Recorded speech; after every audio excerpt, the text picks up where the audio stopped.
Shmai, yn Eirin Jones dwi, a dwi'n dod o Borderdawe yng Nghwm Tawe yn wreiddiol, ond wedi bod yn byw yn Caerdydd ers y cwpl o'r blynyddoedd diwetha, a dwi'n chwarae'r ffidil.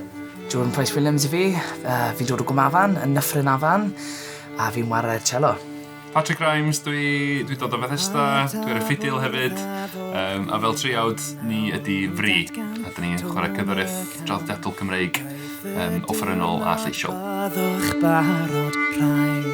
The word Fri in Welsh means sort of lifting, floating, levitating, and it describes the sensation of playing music in this chamber format.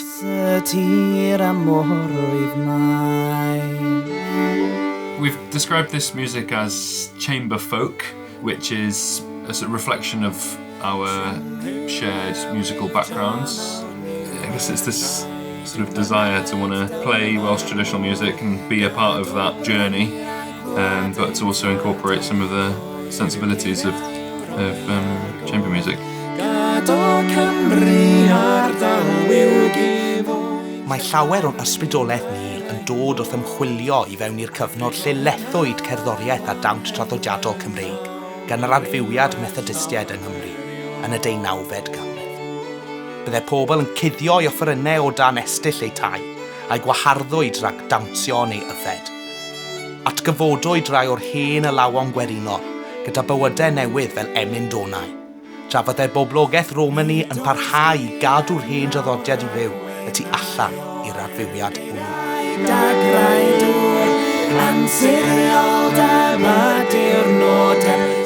It sometimes feels like it can be a heavy responsibility, but also this feeling of working towards something that we share with not just the people who live in Wales today, but also people from 100, 200 years ago who were playing this music. But that makes our job interesting, doesn't it? Because how do you take something that's been sat on a bookshelf for 200 years and make it relevant to today?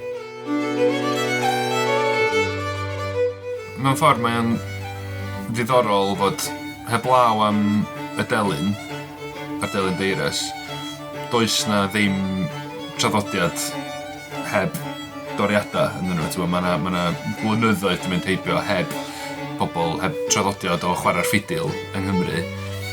So mewn ffordd, mae hynny'n biti, ond ar yr ochr arall, mae'n rhoi rhywfaint mwy o ryddid pan mae'n dod i dehongli'r alawon yma, gwneud dewisiadau cerddorol. Dwi'n teimlo bod yna chydig bach mwy o ganfas gwag.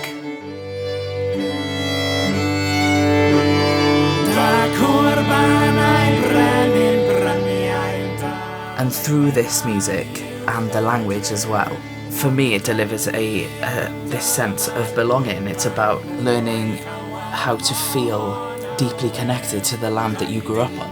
Because this music is so rooted in the landscape, and as a lot of traditional music is across the world, you see place names that still exist in these songs. Even though the people are different, the world is different, but that place is still there and you can still go to that place. It instantly connects you across years and cultivates this real deep sense of belonging to your place within the time span of a nation, of a cultural identity, of a language. You belong in your home then. And I think that is incredibly powerful.